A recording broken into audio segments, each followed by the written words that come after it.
Hello and welcome back. I'm Joseph Hoffman. In this lesson, we've finally made it to the final third movement of Clementi's Sonatina, Opus 36, number 1. Remember that a sonata or sonatina is most often structured with 3 separate movements. Each movement could be played as its own piece, but they belong together in a kind of musical trilogy. These 3 movements usually follow the pattern fast, slow, fast. And that's the pattern we've seen so far in Clementi's Sonatina, Opus 36, number 1. The first movement was allegro. The second movement was a medium slow andante. What do you suppose Clementi will use as his tempo indication for the last, third movement? Let's come to the score to find out. Looks like Clementi was true to tradition by finishing with a fast tempo indication, vivace, which means fast and lively. Similar in meaning to allegro, but usually even a little faster. Now, what key are we in? We don't see any sharps and flats here after the clef and before the time signature, so that narrows it down to C major or A minor. How do we tell? Well, we could look at this first measure. I see we're playing this C chord in the left hand, a C major chord, broken. And if we look at the end, we see that we end with a C in the left hand and this C major first inversion chord in the right hand. So, because we end on a C major chord, we begin with this C major chord, no sharps and flats, we can know that we're in the key of C major. Now, what's our time signature? You see a 3/8 here. 3/8 means there are 3 eighth note beats in every measure. We often see a 4 on the bottom, which tells us a quarter note equals 1 beat. When we have an 8 on the bottom, it means an eighth note equals 1 beat. And there'll be 3 in every measure. That's why right here, you can see these 3 eighth notes fill the whole measure. 1, 2, 3 beats per measure. So now our 16th notes are kind of like what used to be eighth notes when there's a 4 on the bottom. Now these 16th notes are like 1 and 2, 3. So with an 8 on the bottom, you can think of every eighth note equals 1 beat. Quarter notes now equal 2 beats. Everything is doubled. And dotted quarter notes equal 3 beats now. So let's check out the rhythm for these first 4 measures. We have 1, 2, 3. Now this quarter note needs 2 beats, 1, 2, and these 2 16th notes will be 3 and. And then 3 eighth notes here, 1, 2, 3, and then 1, 2, 3. I'm going to add an and here, a little plus sign for this 16th note. So to count and tap this rhythm, we would have 1 and 2, 3, 1, 2, 3, and 1, 2, 3, 1, 2, 3. Will you try tapping this rhythm with me while we count the beat out loud?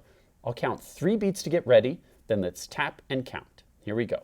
1, 2, 3. 1 and 2, 3. 1, 2, 3, and 1, 2, 3. 1, 2, 3. Now pause the video, and in your own music, I'd like you to write in the counts for the next 1, 2, 3, 4 more measures. Stop here in measure 8. And if you have 16th notes, go ahead and put a little and sign. Like right here will be 1 and 2, 3. Over here in this measure will be 1 and 2 and 3 and. Write in the counts after pressing pause, and then press play, and we'll check it out together.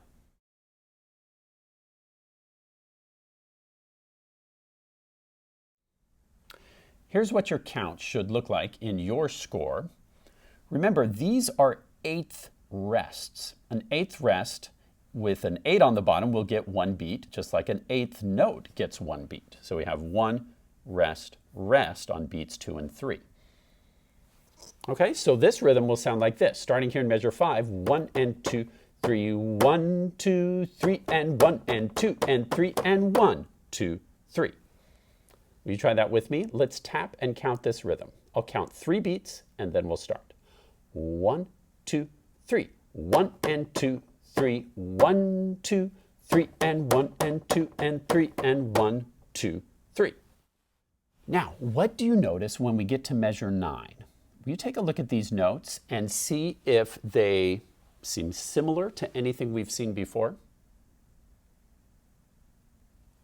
Hopefully you notice these are the same notes we saw in measures 1 through 4.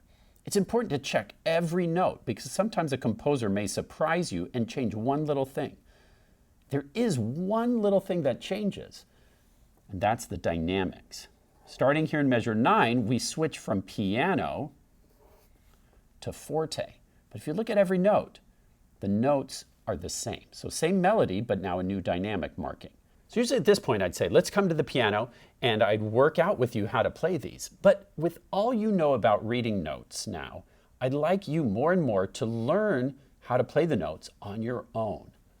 Okay, so I'd like you to pause the video and by yourself, I'd like you to work through and see if you can figure out how to play the right hand part starting in measure 1 all the way through measure 16.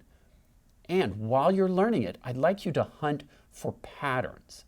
Can you find where the notes are similar, where they're different? Are there any repeating patterns where you play the same notes again? I've circled this piano and forte as a clue to help you notice that we have that change of dynamics. But what else can you notice from measures 1 through 16? I challenge you to learn the notes, be careful of the rhythms, be careful of the fingerings, see how much you can learn by yourself, and then press play, and we'll work on it together.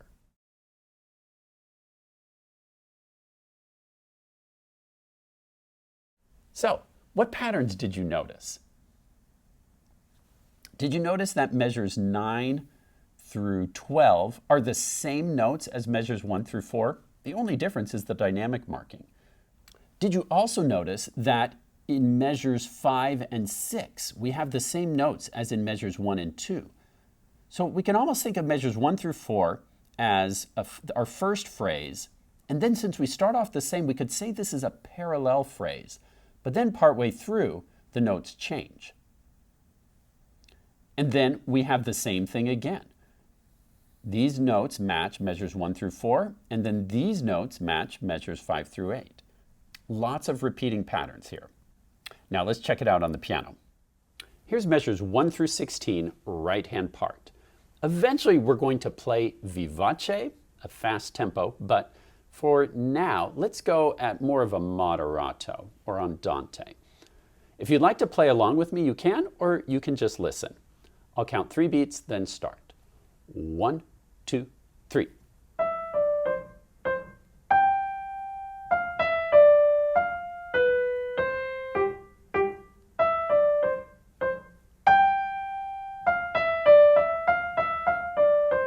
Rest, rest.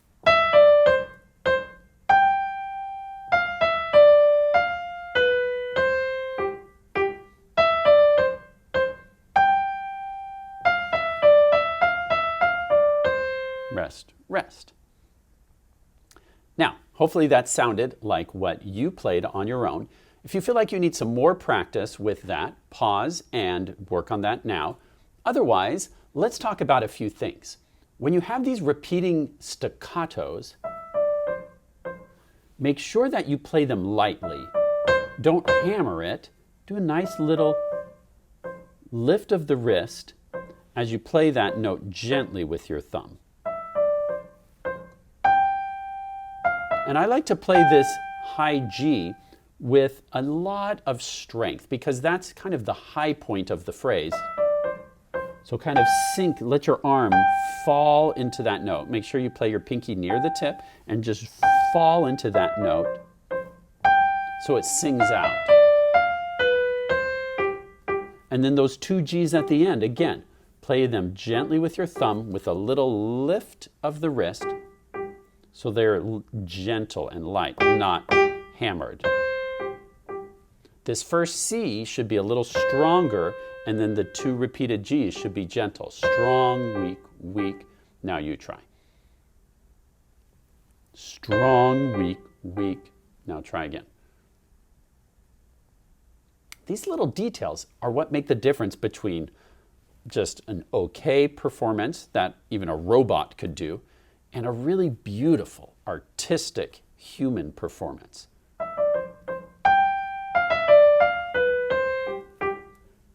try to not play each note the same loudness. Find places where the phrase needs to get louder, often the highest note of the phrase, right here on this G. So I like to play that a little extra loud. And then make sure, as we come to the end of the phrase, that we're playing those last notes very gentle.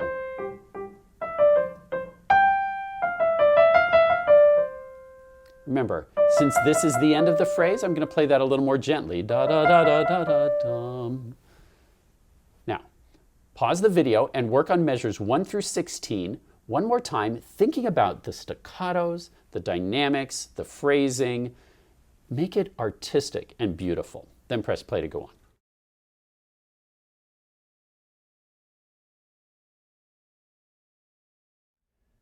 Now, let's explore the rhythm for this next section. We've got 1 and 2, 3. Now, pause the video, and in your own score, can you write in the counts from measure 17, 18, 19, 20? Stop at the bar line of measure 20. Then press play, and we'll check it out together.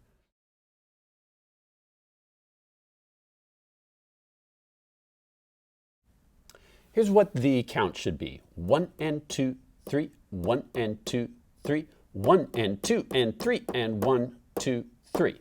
Can you try that with me? Oh, and let's try and follow the dynamics while we're at it. So we'll play piano, or we'll tap piano in this measure and this measure, and then in this measure, we'll switch to forte. Ready? Counting and tapping. I'll count 3 beats to get ready, and then we'll start. 1, 2, 3. 1 and 2, 3, 1 and 2, 3, 1 and 2 and 3, and 1, 2, 3. Great. Now, once again, I want to challenge you to figure out these notes for yourself. And just as a reminder, as we're getting to more and more advanced music, your hand is not going to stay in one position the whole time. So it's important to look at the notes themselves and to check the finger numbers. The finger numbers will help guide you to where on the piano you need to place your hand. And sometimes there may even be a finger stretch between 2 fingers. It will always guide you from the notes and the finger numbers. Both are important pieces of information for you to learn this correctly. Pause the video and see if you can learn these 4 measures on your own, and then we'll check it out together.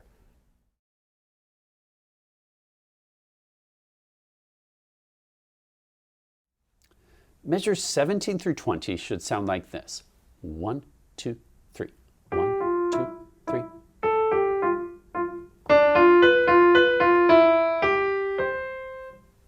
Now, did that match what you played? If so, great job. If it didn't match, then press pause and work on it a little bit more.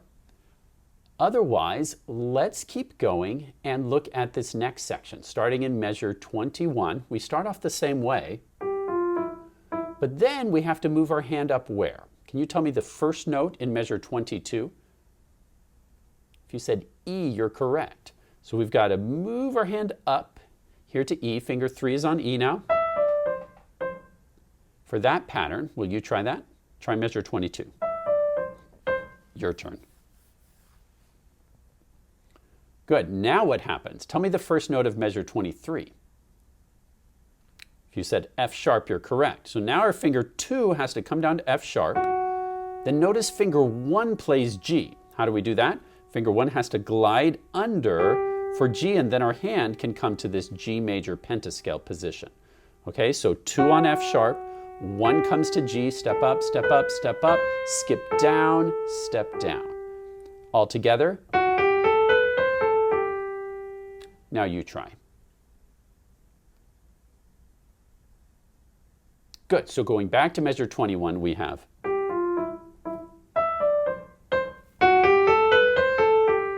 pause the video and work on that section from measures 21 through the first note of measure 24, then press play to go on.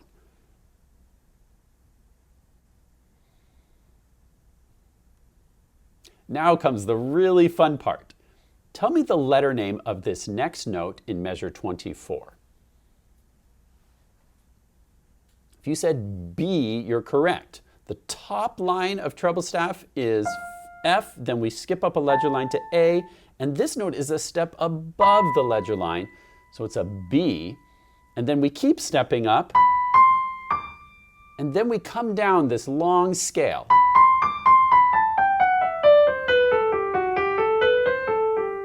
Isn't that fun? I love that part.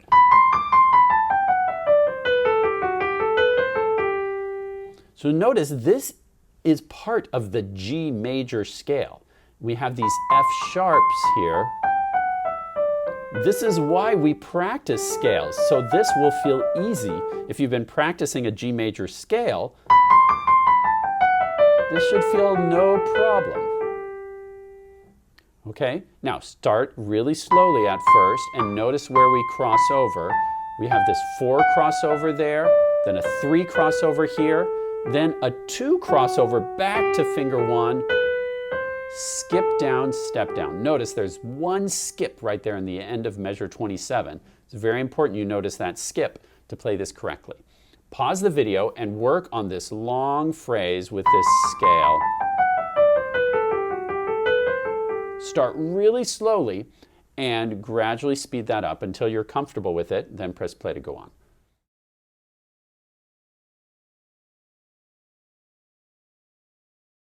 Okay, then partway through measure 28, we start on this B again with finger 3, step up, step up, step down, step down, step down, step down, then finger 2 crosses over to F sharp, and then what do we have? An F natural. Okay, so you notice with all these F sharps, it's going to feel for a little while like we're in the key of G major. And then Clementi brings us back to the key of C by throwing in this F natural again. Okay, so watch from the end of measure 28, we have, whoops.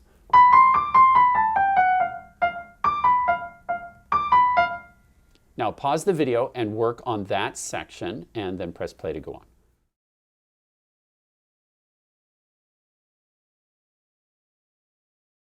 Okay, then what? We have finger 3 move down to D, and then finger 3 moves down to B, finger 1 comes under, and then we go on to page 2. So watch this whole section from, let's start at measure 17, and we'll go all the way through the end of page 1.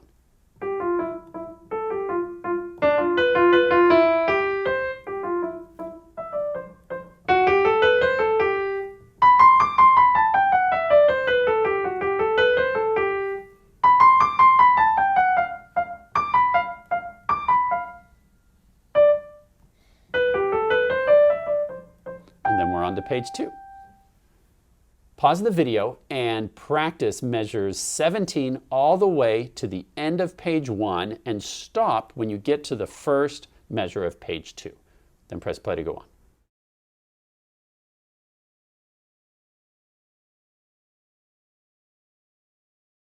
Here's page 2 of our third movement. Take a second and glance this over and tell me what you notice.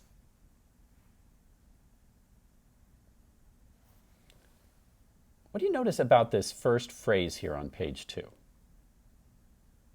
This should look very familiar. The notes are exactly the same as the first 4 measures of page 1. It's kind of like we've returned to our A section, kind of like a recapitulation. Now, I'd like you to pause the video and see how long the notes match page 1. Because if you look carefully, you'll see it's not a perfect match. Can you find where page 2 departs or starts to change from what we had on page 1? It's important to know where music is the same and where it's different. So pause the video, compare page 2 to page 1, find exactly where it starts to depart from what we did on page 1, and then press play and we'll check it out together.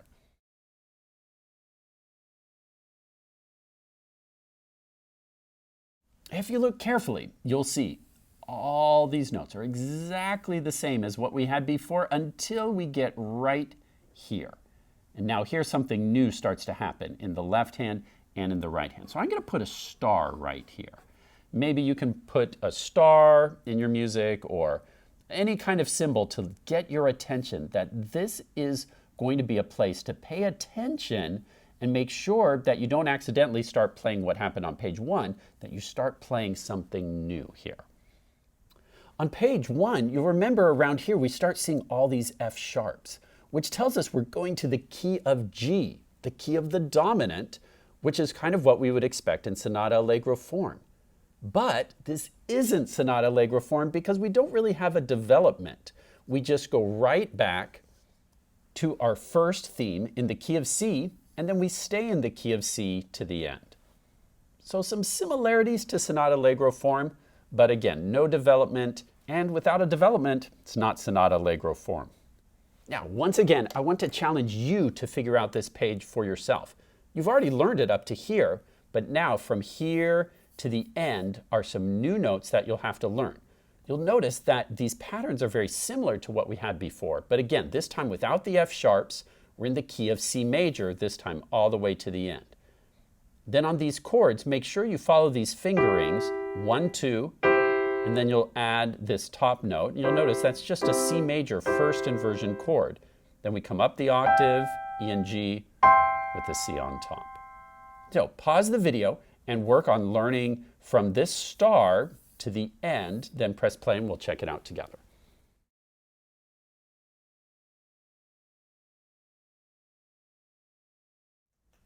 Here's measure 51 to the end. It should sound like this.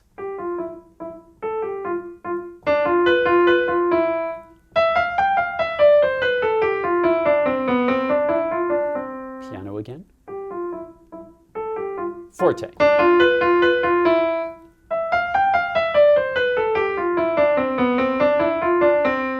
Three, 1, 2, 3, 1, 2, 3, 1, 2, 3, 1, 2, 3.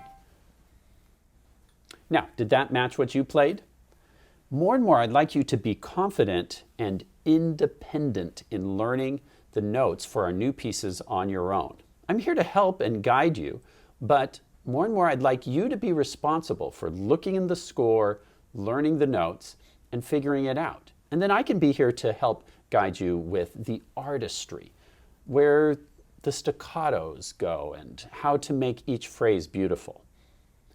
As you're practicing this week, I encourage you to take your time to learn each note carefully, slowly, thinking about both the notes and the rhythms and the fingerings. And once you feel like you've got the hang of it, start using the metronome. You could start at a slow, comfortable speed like 92 beats per minute, and this would be your 8th note. 3, 1, 2, 3, 1, 2, 3. And I especially encourage you to focus on the sections that have these long 16th note patterns, like starting in measure 54. So you might put on your metronome and just start right here on this E.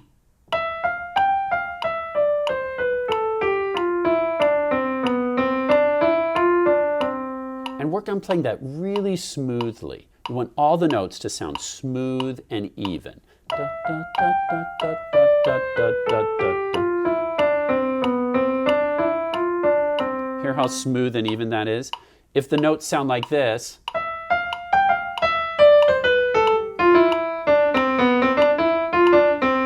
you don't want it to sound bumpy like that. You want it perfectly smooth and even. And once you can do that, you can gradually increase your metronome speed to a little faster. And then a little faster. And gradually, you'll get faster and faster until you can play it like this. Remember, as you get to the end of that phrase, play it gently. Don't hammer it. Da da da da da da dum. The little curly Q tip at the top of a soft serve ice cream cone.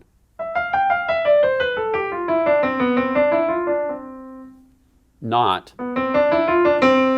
Don't hit the last note. Play it gently. Remember, the secret to playing fast is practicing slow.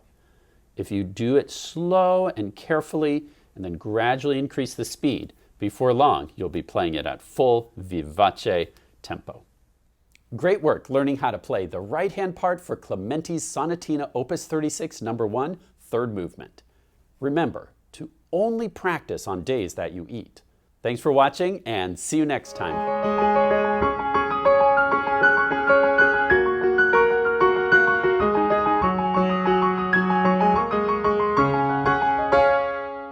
Only practice? Why would Mr. Hoffman say only practice on days that you eat? It doesn't make sense. I always eat. Huh? Who said always eat?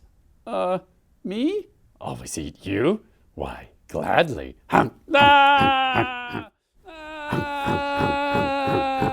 Remember, kids, only chase scuba on days that you eat.